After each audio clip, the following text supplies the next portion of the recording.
Hello students, welcome. पिछले class में हमने थ्योरी वाला पार्ट तो ख़त्म कर दिया था। अभी उसके रिलेटेड कुछ न्यूमेरिकल्स यहाँ देखने हैं, ठीक है। तो numericals of some basic concept of chemistry, जो अपना पहला लेसन था, उस पर कुछ न्यूमेरिकल्स हैं जिसको हमें सॉल्व करना है, ठीक है। तो अभी यहाँ पर 3 न्यूमेरिकल्स जैसे लिखे हैं, तो इसको आप सॉल्व करके देखते हैं। देखो, फर्स्ट न्यूमेरिकल यहाँ पर क्या है कि calculate the number of moles of hydrogen in 0.448 litre of hydrogen gas at STP. ये खास तौर से ध्यान रखना है, क्या है STP, standard temperature and pressure condition में हाइड्रोजन का यहाँ पर वॉल्यूम दिया हुआ है। लीटर में हम क्या मेजर करते हैं, वॉल्यूम। तो ये वॉल्यूम है हाइड्रोजन गैस का दिया हुआ स्टैंडर्ड कंडीशंस में। हमें ये पूछा है कि इतने वॉल्यूम ऑफ हाइड्रोजन में कितने नंबर ऑफ मोल्स होंगे, ठीक है। यानी हमें number of moles find out करना है with the help of this volume. Okay, अब हमने क्या देखा था कि मोल्स एंड गैसियस, इस कंसेप्ट में हमने देखा था कि गैसेस का अगर हमें नंबर ऑफ मोल्स निकालना है तो उस केस में हम मोलर मास के जगह वॉल्यूम, मोलर वॉल्यूम को यूज करते थे। ओके, तो यहां पर फर्स्ट न्यूमेरिकल्स को सॉल्व करते वक्त सबसे पहले तो हम गिवन डेटा देखेंगे कि यहाँ पर क्या दिया है। उन्होंने दिया है वॉल्यूम ऑफ हाइड्रोजन दिया हुआ है, ठीक है। So volume of hydrogen at STP, ठीक है, स्टैंडर्ड कंडीशंस पे कितना वॉल्यूम दिया है यहाँ पर 0.448 लीटर। अब इससे हमें एक्चुअली निकालना क्या है, number of moles find out करने, ठीक है। तो number of mole of hydrogen, ठीक है, और कितना हाइड्रोजन का वॉल्यूम है 0.448 litre of hydrogen. So number of mole of hydrogen पूछा गया है। ओके, अब नंबर ऑफ मोल का वॉल्यूम के साथ रिलेशंस, ठीक है, वो क्या फार्मूला था जो हमने रिलेशंस लिया था किसका, नंबर ऑफ मोल्स का वॉल्यूम के साथ में, ठीक है। तो वो फार्मूला क्या था, number of mole of hydrogen. अब यहां पर हाइड्रोजन है तो हाइड्रोजन के लिए लिखेंगे, ठीक है। Number of mole of hydrogen equals to, क्या होता है formula, volume of gas at STP divided by its molar volume. तो यहां पर फार्मूला क्या रहेगा, volume of hydrogen at STP, ठीक है, and divided by molar volume of hydrogen.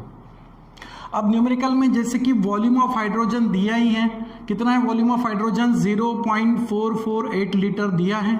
और मोलर वॉल्यूम क्या होता है, मोलर वॉल्यूम मतलब क्या, 1 mole of gas at STP, ठीक है। एसटीपी कंडीशंस में 1 मोल ऑफ गैस का जो वॉल्यूम होगा उसको हम मोलर वॉल्यूम कहते हैं।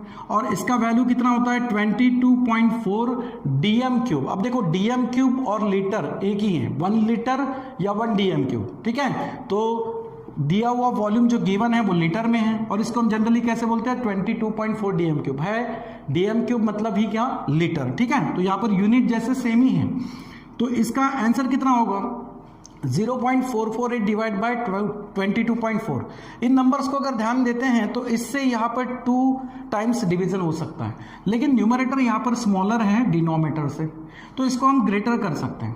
अब उसके लिए क्या करना है, ध्यान रखना कि ग्रेटर नंबर से अगर हम स्मॉलर नंबर की तरफ चलेंगे, यानी ग्रेटर नंबर को स्मॉलर नंबर में कन्वर्ट करते हैं, तो 10 टू द पावर यहाँ पर प्लस आएगा। और जब कभी स्मॉलर नंबर को हम ग्रेटर नंबर में कन्वर्ट करेंगे तो 10 का पावर माइनस होगा। अब वो कितना प्लस कितना माइनस होगा, ये पॉइंट शिफ्टिंग पे डिपेंड करता है। आप जितने डिजिट पॉइंट शिफ्ट करोगे, ठीक है, उतना वो पावर रहेगा। जैसे अब यहाँ पर 22 पॉइंट है, इसको हम 44.8 कर सकते हैं। तो 2 डिजिट सामने पॉइंट शिफ्ट करेंगे, यानी 44.8। नीचे डिनोमिनेटर तो एज इट इज ही है, लेकिन पॉइंट हमने राइट साइड शिफ्ट किया, जिससे स्मॉलर नंबर ग्रेटर नंबर में कन्वर्ट हो गया। तो स्मॉलर अगर ग्रेटर में कन्वर्ट हो तो 10 का पावर क्या होगा, माइनस। अब पॉइंट कितने डिजिट सामने शिफ्ट किया हमने, 2 डिजिट, तो यहाँ पर 10 का पावर होगा -2। ओके, और इसका तो डिवीजन सिंपल से हो जाएगा, कितना हो जाएगा यहाँ पे answer 2। So 2 into 10 to the power -2, तो अपना आंसर आएगा 0.02, -2 है, ठीक है। अगर -10 टू द पावर -2 से इसको मल्टीप्लाइड करते हैं तो पॉइंट 2 डिजिट पीछे शिफ्ट होगा, तो आंसर कितना आएगा 0.02। ये क्या मिला, नंबर ऑफ मोल। तो मोल को बताओगे MOL, यूनिट कभी भी लिखोगे तो MOL लिखना है, ई नहीं लिखना है इसमें, ठीक है। तो number of mole of hydrogen क्या मिल गया यहाँ पर 0.02 मोल। ओके, तो ये हो गया फर्स्ट प्रॉब्लम का आंसर। अब सेकंड न्यूमेरिकल्स देखते हैं क्या है। सेकंड न्यूमेरिकल्स में सबसे पहले तो हम यहाँ पर गिवन डेटा लिखेंगे, न्यूमेरिकल्स को पढ़ेंगे और गिवन डेटा लिखेंगे क्या है। यहां बोला है calculate the number of atoms in each of the following. नीचे ए और बी ऐसे सब क्वेश्चंस पूछे गए हैं, ठीक है। इन क्वेश्चंस में नंबर ऑफ एटम्स निकालना है, किसका, आयोडीन का। उन्होंने सपोर्ट के लिए क्या दिया हुआ है, एटॉमिक मास दिया हुआ है, ठीक है, आयोडीन का। तो हम गिवन डेटा में क्या लिखेंगे, एटॉमिक मास, ठीक है, एटॉमिक मास ऑफ आयोडीन कितना दिया है यहां पर, 127 डाल्टन, ठीक है। अब हमें नीचे दिए हुए दो क्वेश्चंस को सॉल्व करना है। तो सबसे पहले सॉल्यूशन में सबसे पहले हम अगर ए का सॉल्यूशंस निकालना चाहे, ठीक है, ए के लिए। अब ए में क्या बोला उन्होंने, 254 डाल्टन्स ऑफ आयोडीन में कितने नंबर ऑफ एटम्स होंगे। यहां पूछा क्या है, नंबर ऑफ एटम्स, कितने नंबर ऑफ एटम्स वहां पर होंगे। तो 254 डाल्टन ऑफ आयोडीन के लिए कितने नंबर होंगे, ठीक है। देखो इंफॉर्मेशन जो दी हैं वो डाल्टन में दी हुई हैं। अब डाल्टन में हम क्या मेजर करते हैं, actually atomic mass. Atomic mass क्या होता है, एटॉमिक मास मतलब होता है it is the mass of atom, ठीक है, मास ऑफ एन एटम, एक एटम्स का मास जो कि हम डाल्टन में एक्सप्रेस करते हैं, वो दिया है 127 डाल्टन। तो इसका मतलब ये होगा कि 127 डाल्टन यानी एक आयोडीन एटम का मास हुआ, ठीक है, या एक आयोडीन एटम हुआ। 127 Dalton contain the 1 atom of iodine. पूछा गया है 254 डाल्टन में कितने नंबर ऑफ एटम्स होंगे। तो यहां पर हम क्या लिखेंगे कि 127 डाल्टन ऑफ आयोडीन कंटेन, ठीक है, कंटेन 1 एटम, ठीक है, इसमें एक एटम रहेगा, एक एटम्स का मास होगा 127 डाल्टन, ओके, यूनिट डाल्टन इसलिए। अब पूछा उन्होंने कि 254 है ना, 254 डाल्टन ऑफ आयोडीन, इसमें कितने एटम्स होंगे। तो ठीक है, तो लिखेंगे कि will contain how much atom, suppose x atom, okay. अब इसको सॉल्व करने के लिए क्या करेंगे, क्रॉस मल्टीप्लिकेशन करोगे तो x का इसके साथ मल्टीप्लिकेशन होगा, x इंटू 127 और इक्वल्स टू 254 मल्टीप्लाइड बाय 1 यानी कितना होगा 254, ठीक है। अब इस तरीके से x की वैल्यू निकालेंगे तो x की वैल्यू क्या मिलेगी यहां पर, x is equals to 127 multiplied है, इधर शिफ्ट होगा डिवाइड, यानी 254 डिवाइडेड बाय 127 और एग्जैक्टली इसका आंसर कितना आएगा, इसका आंसर आएगा 2। तो नंबर ऑफ एटम कितने हुए, 2 हुए, इसलिए हम नीचे लिखेंगे कि भाई hence 254 Dalton, hence 254 Dalton of iodine will contain, ठीक है, iodine will contain how much atom are there, 2, so will contain the 2 atom, ठीक है, समझ में आया। तो इस तरीके से ये हो गया हमारा ए सब क्वेश्चन सॉल्व। अब बी के लिए देखते हैं, बी सॉल्व करेंगे, ठीक है। अब इस बी को सॉल्व करने के लिए क्या करना पड़ेगा, देखो 254 ग्राम ऑफ आयोडीन में कितने नंबर ऑफ एटम होंगे।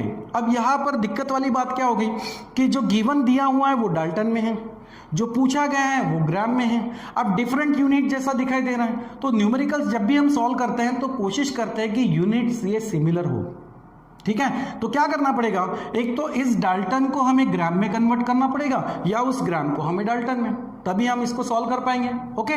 तो क्या करते हैं कि एटॉमिक मास ऑफ आयोडीन दिया है 127 डाल्टन, तो 127 डाल्टन को अगर हम ग्राम में कन्वर्ट करें तो किस तरीके से कन्वर्ट होगा, 1 डाल्टन इक्वल्स टू रिलेशंस क्या होता है, ठीक है, 1 डाल्टन इक्वल्स टू रिलेशन क्या होता है 1.66056 into 10 to the power -24 gram. Dalton का ग्राम के साथ रिलेशंस क्या होता है, 1 Dalton equals to 1.66056 into 10 to the power -24 gram, ठीक है। ये हो गया डाल्टन और ग्राम का रिलेशन। अब वैसे ही हमें 127 डाल्टन को ग्राम में कन्वर्ट करना पड़ेगा, ठीक है, यूनिट सेम करने होंगे। तो 127 डाल्टन यानी कितना होगा 127 multiplied by 1.66056 into 10 to the power -24 gram. अब ये हो गया ग्राम में।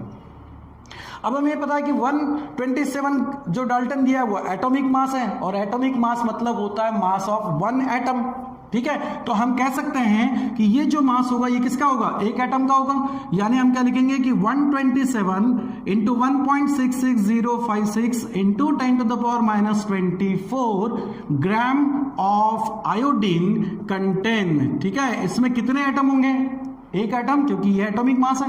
ओके, तो कंटेन 1 एटम। ओके, अब इतने ग्राम में 1 एटम होता है। पूछा गया है भाई 254 ग्राम में, ठीक है, 254 gram of iodine will contain, इसमें कितने एटम्स होंगे। तो हम इसके लिए कोई एक वेरिएबल यूज कर लेते हैं। ठीक है, जैसे कि 250 grams of iodine contain suppose x atom, इसमें कुछ x एटम है। फिर से भाई क्या करेंगे, क्रॉस मल्टीप्लिकेशन करना पड़ेगा। x को इसके साथ मल्टीप्लाइड करेंगे तो x into 127 into 1.66056 into 10⁻⁻24 equals to, इसका क्रॉस मल्टीप्लिकेशन करो। ठीक है, यहां पर क्या है, सिर्फ 1 एटम है, इसको मल्टीप्लाइड करोगे तो क्या होगा 254।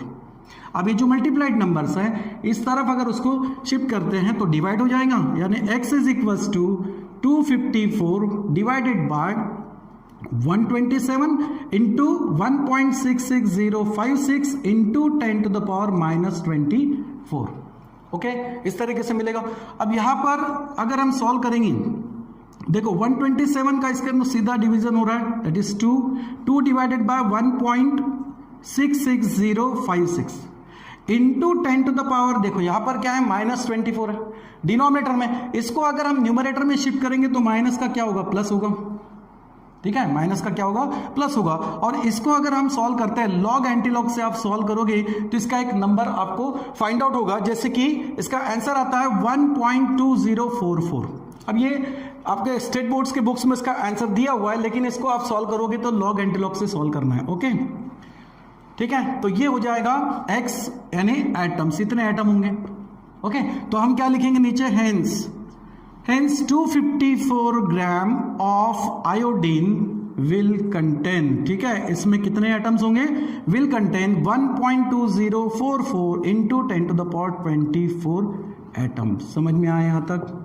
ठीक है, तो गिवन डेटा जो दिया था उसी से हमने यहां पर क्या किया, सॉल्यूशन को स्टार्ट किया। लेकिन सॉल्यूशन स्टार्ट करने के पहले सबसे पहले हमने क्या किया, 127 डाल्टन को कन्वर्ट किया किसमें, ग्राम में। ठीक है, क्यों, क्योंकि गिवन डेटा जो था वो डाल्टन में दिया था, पूछा गया था ग्राम के लिए, तो हमने डाल्टन को ग्राम में पहले कन्वर्ट किया और उसके बाद इसको फिर सॉल्व आउट किया। ठीक है, तो कितना आएगा यहाँ पर 1.2044 इंटू 10⁻24 एटम।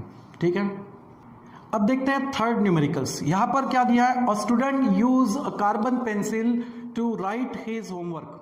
ठीक है, the mass of this, third numericals. ठीक है, थर्ड न्यूमेरिकल्स में क्या है, a student use a carbon pencil to write his homework, the mass of this was found to be 5 mg 5 milligram. With the help of this calculate, दो बातें यहां पर पूछी है। एक तो बोला है number of moles of carbon in his homework writing, वो होमवर्क राइटिंग करते वक्त कितने number of moles of carbon use कर रहा है, और दूसरा number of carbon atoms in 12 milligrams of his homework writing. 12 milligrams of carbon में कितने नंबर ऑफ एटम्स होंगे। ठीक है, तो सबसे पहले तो हम करेंगे यहां पर गिवन डेटा सॉल्व। ठीक है, अब गिवन डेटा यहां पर क्या दिया है, मास दिया है 5 mg। ठीक है, तो हम लिखेंगे मास of carbon and that is given 5 mg 5 milligram.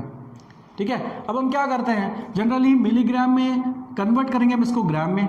ठीक है, जहां तक कि atomic mass, sorry molecular mass अगर देखा जाए तो हम ग्राम में लिखते हैं। ठीक है, तो एटॉमिक मास भी ग्राम में लिख सकते हैं। तो उसी तरह से यहाँ पर 5 मिलीग्राम को ग्राम में कन्वर्ट करेंगे तो 5 इंटू 10⁻⁻3 ग्राम। मिली का मतलब होता है 10⁻⁻3। ये हो गया मास ऑफ कार्बन जो हमें दिया हुआ है। अब पहला सवाल हमें पूछा है कि calculate the number of moles of carbon. अब मोल्स निकालने के लिए क्या करना पड़ता है, मोल्स के दो फॉर्मूले होते हैं, एक तो मास अपॉन मोलर मास, और स्पेशली अगर गैसेस का कोई क्वेश्चन है तो वहां पर हम लिखते हैं वॉल्यूम अपॉन मोलर वॉल्यूम। तो अब यहां पर नंबर ऑफ मोल्स निकालने हैं कार्बन के लिए, और कार्बन तो सॉलिड है, इसके लिए नंबर ऑफ मोल्स का फार्मूला क्या आएगा, मास अपॉन मोलर मास। ठीक है, तो हमारे पास मास तो है, हमें मोलर मास के लिए देखना पड़ेगा कि मोलर मास ऑफ कार्बन कितना होता है। Molar mass of carbon, molar mass का मतलब होता है mass of 1 mole of substance. तो 1 मोल ऑफ कार्बन यानी कितना होता है 12 ग्राम, और 12 ग्राम ऑफ कार्बन में अगर नंबर ऑफ एटम देखे जाए तो कितने होंगे 6.022 इंटू 10⁻23 एटम, इतने एटम्स होंगे। ठीक है, अब हमें निकालना है सबसे पहला number of mole. So number of moles, ठीक है, number of mole of carbon, number of mole of carbon equals to क्या होगा, mass of carbon upon molar mass of carbon, mass upon molar mass होगा formula. ठीक है, तो mass of carbon upon molar mass of carbon. ठीक है, इससे क्या मिलेंगे, नंबर ऑफ मोल। अब मास ऑफ कार्बन कितना दिया है अपने पास 5 इंटू 10⁻³ ठीक है, and divided by molar mass of carbon कितना है यहाँ पर, मोलर मास ऑफ कार्बन है 12 ग्राम।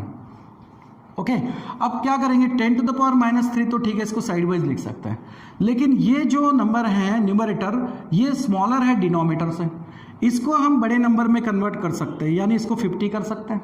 50 इंटू 10⁻³ क्या होगा, हम स्मॉलर नंबर को ग्रेटर नंबर में कन्वर्ट कर रहे हैं तो पावर माइनस होगा, यानी माइनस से इंक्रीज होगा या बढ़ेगा। तो कितने डिजिट सामने पॉइंट शिफ्ट होगा, 2 डिजिट, जैसे कि ये 5 पॉइंट है तो हमने उसको लिखा 50 पॉइंट। ओके, तो 1 डिजिट सामने शिफ्ट हुआ पॉइंट, तो इसीलिए यहां पर पावर -1 से बढ़ेगा, यानी -3 की जगह -4। समझ में आया, ध्यान रखना स्मॉलर टू ग्रेटर चलेंगे तो पावर माइनस से इंक्रीज होगा। डिवाइड बाय क्या है 12। ठीक है, अब 50 डिवाइड बाय 12 का डिवीजन करोगे तो 4.16 इंटू 10⁻⁻4। ठीक है, ये मिला number of mole of carbon. ठीक है, number of moles of carbon use in homework writing. Okay, second question क्या बोला यहां पर, सेकंड क्वेश्चन में पूछा गया है कि number of carbon atoms in 12 milligram, 12 milligrams of carbon में कितने नंबर ऑफ एटम्स होंगे। अब जैसे कि ऊपर हमने लिखा ही है कि 12 ग्राम्स ऑफ कार्बन में इतने एटम्स होते हैं, तो फिर 12 मिलीग्राम्स ऑफ कार्बन में कितने एटम्स होंगे। ठीक है, तो यहां पर हम क्या लिखेंगे कि 12 gram of carbon, 12 gram of carbon contain कितने एटम्स होंगे इसमें 6.022 इंटू 10⁻23 एटम, ये है 12 ग्राम में। तो 12 मिलीग्राम में कितने होगा, मिलीग्राम को हम क्या करेंगे ग्राम में कन्वर्ट करेंगे, यूनिट सेम होनी चाहिए। तो 12 मिलीग्राम का मतलब 12 इंटू 10⁻³ ग्राम, तो 12 इंटू 10⁻³ ग्राम ऑफ कार्बन, ठीक है, of carbon contain how much atom, suppose x atom. ठीक है, फिर से x सॉल्व करना है, क्या करेंगे क्रॉस मल्टीप्लिकेशन, यहां क्या होगा 12 multiplied by x equals to this number multiplied by this, तो क्या होगा यहाँ पर 12 इंटू 10⁻³ इंटू 6.022 इंटू 10⁻23।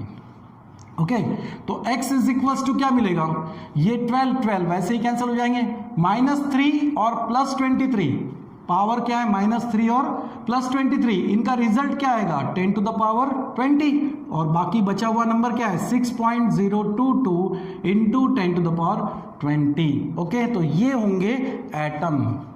ठीक है, तो हम क्या लिखेंगे नीचे, हेंस, यहां पर क्या लिख सकते हैं, hence 12 milligram of carbon contain how much atom 6.022 into 10⁻20 atom, इतने एटम्स उसमें रहेंगे। ठीक है, तो इस तरीके से ये 3 न्यूमेरिकल्स सॉल्व होते हैं। Okay, thank you.